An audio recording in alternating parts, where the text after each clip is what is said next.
Welcome back. मैं Navneet Tiwari, teacher, trainer and motivational speaker. आज मैं बहुत दुखी हूँ।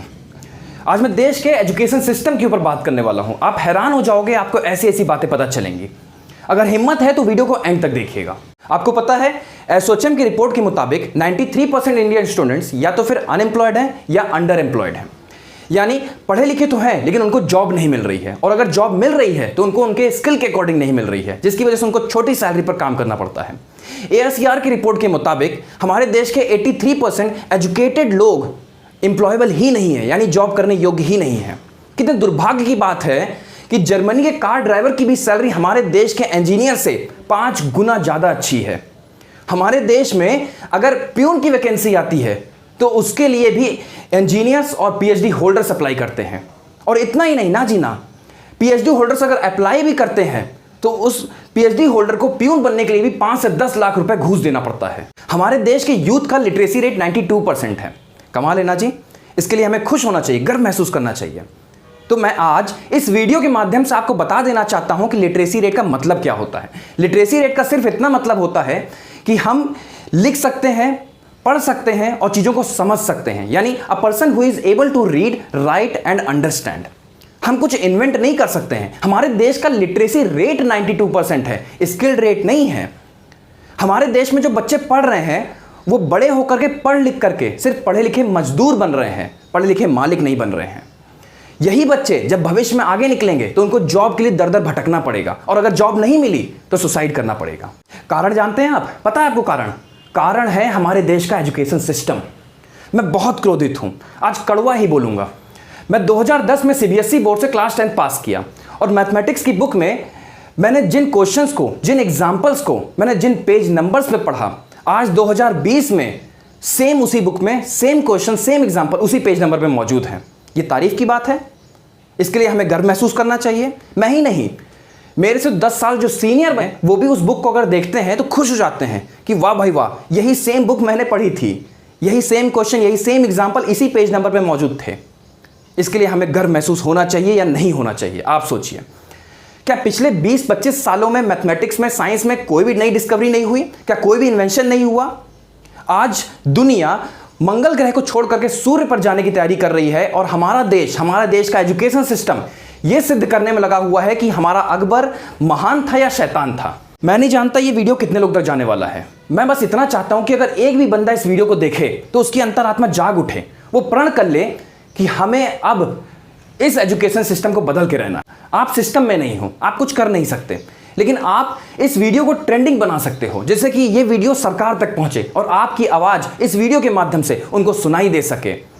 आपको भी पता है कि सरकार जब चाहे तब वो एजुकेशन सिस्टम में भी और सिलेबस में भी बदलाव ला सकती है। चुटकियों का काम है उनके लिए, लेकिन वो करती क्यों नहीं है? वो इसलिए नहीं करती है क्योंकि शिक्षा विभाग उनके वोट बैंक में नहीं आता है। वो काम करते हैं जो जिनसे उनको वोट मिले। जैसे आपको भी पता है अब देश में 370 नहीं रहा।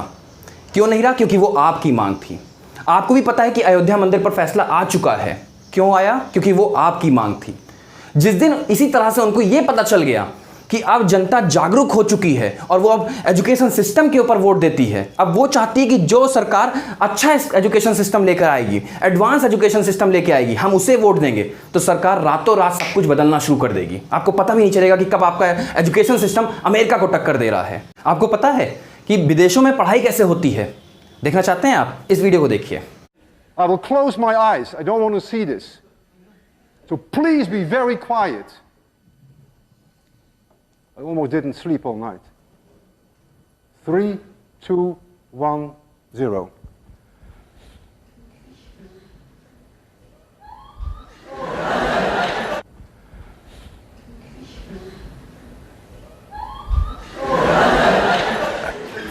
Physics works and I'm still alive. See you Wednesday. देखा आपने इस वीडियो में कैसे कैसे प्रोफेसर ने अपने चिन्ह पर उस बॉब को रख करके समझाया। क्या समझा उसमें आपने? उसमें यह समझाना था प्रोफेसर को सिर्फ कि अगर एक बॉब को बिना एक्सटर्नल फोर्स के छोड़ा जाए तो वो बॉब कभी भी दोबारा अपनी उसी हाइट को रीच नहीं करता है। और कैसे बच्चों ने खुशी खुशी उस कॉन्सेप्ट को समझ भी लिया। अब बच्चों ने उस कॉन्सेप्ट को सिर्फ समझा नहीं, वही कॉन्सेप्ट बच्चों के अब जीवन का एक अहम हिस्सा बन जाएगा। अब आप में से कुछ लोग ये सोचेंगे कि ये तो हमारे स्कूल के टीचर्स की गलती है या फिर स्कूल की गलती है कि वो कभी भी प्रैक्टिकली इतना चीज़ें कराते नहीं, थ्योरी पर ज़्यादा ध्यान देते हैं। तो मैं आपको यहां पर यह बता करके क्लियर कर देना चाहता हूं कि अगर हमारे स्कूल के टीचर्स सिलेबस में थ्योरी को छोड़ करके प्रैक्टिकली सारी चीज़ें कराने लगे तो उनको थ्योरी ही खत्म करने में 2 साल लग जाएंगे। इतना सिलेबस होता है हमारे स्कूल में। तो आपको ये समझना होगा कि जब तक ऊपर से आदेश नहीं आ जाता, जब तक गवर्नमेंट इन चीज़ों को अप्लाई करने के लिए नहीं बोल देती रिड्यूस करके सिलेबस को, तब तक ये संभव नहीं हो सकता है। ऐसा नहीं कि हमारे देश में पहले प्रैक्टिकल चीज़ें नहीं समझाई जाती थी। आपको भी पता है कि रामायण में, महाभारत में, चाणक्य की किताबों में इस चीज़ के साक्ष्य मिलेंगे कि बच्चों को उनकी योग्यता के अनुसार उनको पढ़ाया जाता था कि उनको धनुर्विद्या सीखना है, कि उनको तलवारबाजी सीखनी है, उनको घुड़सवारी सीखनी है, कि उन्हें वेदों का पाठ करना है। ये उनकी योग्यता के अनुसार होता था। लेकिन हुआ क्या कि जब अंग्रेजों का आक्रमण हुआ तो अंग्रेजों को हमारे देश से मजदूरों की तलाश थी, और वो भी वैसे जो अंग्रेजी में बात कर सकें। तो यहीं से शुरुआत होती है हमारे देश के एजुकेशन सिस्टम की बर्बादी की। तो ये चीज़ें रुकी नहीं, ये आज भी इस प्रथा को हम लोग लिए चले जा रहे हैं। कैसा एजुकेशन सिस्टम है सर ये? कैसा एजुकेशन सिस्टम है कि जिसमें बच्चा अगर 60% से ऊपर ले आए तो उसको साइंस दे देना चाहिए, और अगर 60% से बिलो है तो उसको कॉमर्स दे देना चाहिए, बिना ये जाने, बिना ये समझे कि बच्चे ने अपने स्किल के दम पर 60% से ऊपर लाया है या फिर रट करके क्वेश्चंस को। आप किन लोगों पर घमंड करते हो? सुंदर पिचाई, सत्या नडेला, कल्पना चावला, सुनीता विलियम्स, इंदिरा नूई। आपको ये पता होना चाहिए कि उन सभी ने अपनी हायर एजुकेशन इस देश से बाहर जाकर के की है। इस एजुकेशन सिस्टम के वो ट्रैप में नहीं फंसे हैं, और आप ये सोच करके अपने आप में प्राउड फील करते हो कि वो भारतीय मूल के हो करके आज कितना सफल हैं। तो मैं आपको ये बात बता दूं कि उनको भारतीय मूल का कह करके उनकी लगन, उनकी मेहनत, उनकी हिम्मत, उनकी किस्मत पर आप दाग मत लगाओ। आज अगर यही एजुकेशन सिस्टम भारत में होता तो व्हाट्सएप, फेसबुक, इंस्टाग्राम, गूगल जैसी कंपनीज आज भारत की होती। इस वीडियो को इतना शेयर करो, इतना शेयर करो कि ये वीडियो आज देश के हर नागरिक तक पहुंचे, कि हर नागरिक एक ही स्वर में एक ही बात बोले कि इस देश का एजुकेशन सिस्टम अब बदला जाए। अगर आप एक प्रिंसिपल हैं, डायरेक्टर हैं, टीचर हैं, स्टूडेंट हैं या फिर एक पेरेंट हैं, तो अभी आप इस चैनल को सब्सक्राइब करो।